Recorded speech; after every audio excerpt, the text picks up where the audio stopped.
नमस्कार। आज के इस विश्लेषण में हम एक बहुत ही दिलचस्प टॉपिक पर बात करने वाले हैं, फूड बिजनेस की सफलता के पीछे का असली खेल। हम उस सोर्स मटेरियल को खंगालेंगे जो ये साफ तौर पर समझाता है कि कैसे कुछ बेहद स्मार्ट बिजनेस रणनीतियों को अपनाकर एक फास्ट फूड वेंडर अपनी आमदनी को सीधे दोगुना कर सकता है।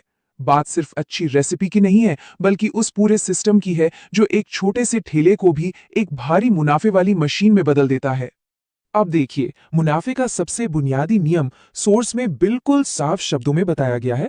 भीड़ ज्यादा तो इनकम ज्यादा, यानी मोर क्राउड मोर इनकम। ये किसी भी फास्ट फूड बिजनेस की प्रॉफिटेबिलिटी का बिल्कुल बेसिक उसूल है।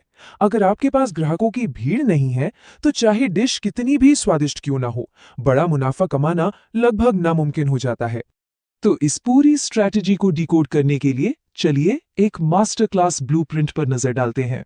इस चर्चा में हम सफलता के इन 6 मुख्य पिलर्स को कवर करेंगे। पहला, द फास्ट फूड बूम। दूसरा, लोकेशन ऑफ फुटफॉल।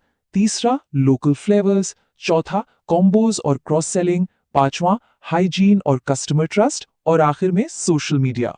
शुरुआत करते हैं हमारे पहले सेक्शन से, द फास्ट फूड बूम, यानी इंडिया की बदलती भूख। अब हम दूसरे पिलर की ओर बढ़ते हैं, लोकेशन और कस्टमर फुटफॉल। यही मुनाफे की असली फाउंडेशन है।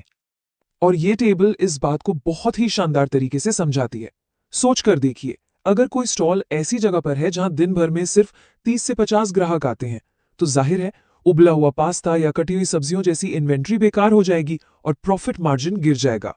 इसके उलट, अगर वही स्टॉल किसी स्कूल या बिजी मार्केट के पास हो, जहां हजारों संभावित ग्राहक मौजूद हो, तो सामान बहुत तेजी से बिकता है, कुछ भी बर्बाद नहीं होता और मुनाफा अपने आप कई गुना बढ़ जाता है।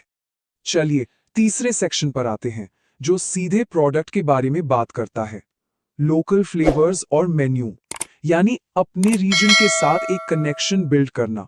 सोर्स में इसके कुछ बहुत ही मजेदार उदाहरण दिए गए हैं। जैसे नैनीताल में एक वेंडर ने मैदे की जगह पारंपरिक मड़ुआ के आटे का इस्तेमाल करके कुमाऊनी मड़ुआ मोमोज बेचना शुरू किया। या फिर बरेली में बरेली स्पेशल मोमोज का नाम देना, भले ही उसमें फर्क सिर्फ एक खास चटनी का ही क्यों ना हो। असल में जब किसी डिश को रीजनल कल्चर या नाम से जोड़ दिया जाता है, तो वो वहां के लोगों को अपनी सी लगती है और एक प्रीमियम कस्टमाइज्ड फील देती है। अब आते हैं बिजनेस के सबसे दिलचस्प हिस्से पर, हमारे चौथे सेक्शन में, कॉम्बो और क्रॉस सेलिंग स्ट्रैटेजी, यानी अपनी टिकट साइज को कैसे मैक्सिमाइज किया जाए। खाने के बिजनेस में इस क्रॉस सेलिंग और अप सेलिंग का सीधा सा मतलब है डाइन इन ग्राहकों को घर पर कुकिंग करने के लिए कच्चे मोमोज, मसाले या सूप के पैकेट ऑफर करना। सोर्स ये बताता है कि जब लोग बाहर कुछ अच्छा खाते हैं, तो उनमें उसे घर पर ट्राई करने की एक उत्सुकता जगती है और एक स्मार्ट वेंडर इसी उत्सुकता का फायदा उठाकर अपनी सेल बढ़ा लेता है। अब इस नंबर गेम को समझिए। मान लीजिए एक ग्राहक केवल 50 रुपए का सूप पीने आया था, लेकिन अगर उसे घर पर बनाने के लिए कच्चे मोमोज या रेडीमेड सूप का पैकेट 100 रुपए में और बेच दिया जाए, तो वो 50 रुपए की एक छोटी सी खरीद सीधे 150 रुपए के एक बड़े और हाईली प्रॉफिटेबल टिकट साइज में बदल जाती है ना कमाल की बात। और एक बेहतरीन कॉम्बो स्ट्रैटेजी कुछ इस तरह काम करती है। अगर कोई वेज मोमोज, सूप और फ्राइड राइस अलग अलग खरीदे, तो मान लीजिए कुल कीमत 150 रुपए बनती है, लेकिन वेंडर इसे कॉम्बो में 130 रुपए में ऑफर कर देता है। अब ग्राहक को लगता है कि इसे एक भारी डिस्काउंट मिल रहा है और वो एक साथ 3 आइटम खरीद लेता है। इससे होता क्या है, इन्वेंट्री तेजी से क्लियर होती है और वेंडर को एक ही बार में बड़ी रकम मिल जाती है। चलिए आगे बढ़ते हैं, पांचवें सेक्शन पर, हाइजीन और कस्टमर ट्रस्ट। यही वो फैक्टर है जो प्रीमियम प्राइसिंग की ताकत देता है। यहां दिमाग में एक बहुत ही अहम सवाल आता है, एक फास्ट फूड स्टॉल अपनी डिश के लिए प्रीमियम कीमत कैसे मांग सकता है? लोग उसी चाउमीन या मोमोज के लिए किसी एक जगह पर दुगने पैसे देने को क्यों तैयार हो जाते हैं? इसका जवाब इन सख्त हाइजीन रूल्स में छिपा है। ताजी सब्जियां, अच्छी क्वालिटी का तेल, एफएसएसएआई से अप्रूव्ड स्टील और पैकेजिंग, हेयरनेट और प्रोफेशनल ग्लव्स का इस्तेमाल, और सबसे जरूरी बात, साफ पानी, जिसे बार बार इस्तेमाल ना किया गया हो। सोर्स में एक बहुत ही हैरान करने वाला किस्सा है, जहां एक ठेले वाला इंजन ऑयल जैसे दिखने वाले काले जले हुए तेल में खाना बना रहा था। जाहिर है अच्छे और प्रीमियम ग्राहक ऐसी अनहाइजीनिक जगहों से हमेशा दूर ही रहते हैं। अब इन दोनों के बीच का ये सीधा अंतर देखिए। एक जनरल स्टॉल 30 रुपए में डिश दे सकता है, लेकिन वहां तेल कैसा है और साफ सफाई कैसी है किसी को नहीं पता। वहीं एक प्रीमियम स्टॉल उसी डिश के 50 रुपए लेता है, लेकिन फ्रेश इंग्रेडिएंट्स और आंखों के सामने दिखने वाली सेफ्टी स्टैंडर्ड्स की पूरी गारंटी देता है।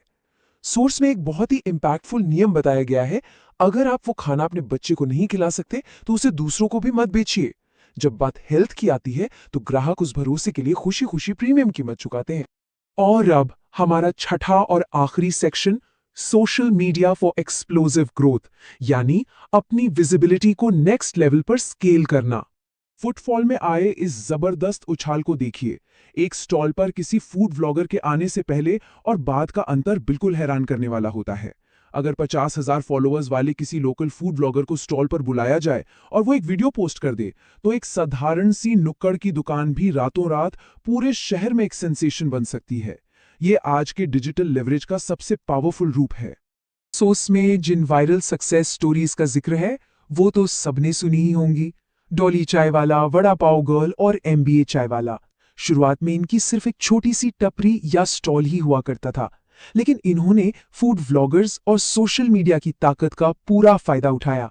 सच तो यह है कि आज की मॉडर्न फास्ट फूड एम्पायर काफी हद तक इसी सोशल मीडिया विजिबिलिटी के दम पर ही खड़े किए जा रहे हैं।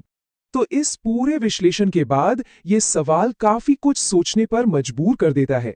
क्या एक फास्ट फूड एम्पायर सिर्फ उस डिश के स्वाद पर बनता है, या काउंटर के पीछे काम कर रही उस शानदार बिजनेस स्ट्रैटेजी पर?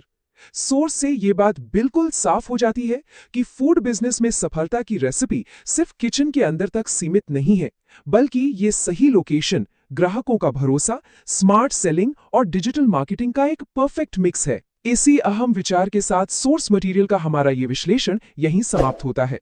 बिजनेस में जानने और समझने के लिए हमेशा बहुत कुछ होता है, बस जरूरत है तो सही स्ट्रैटेजी पर नजर बनाए रखने की।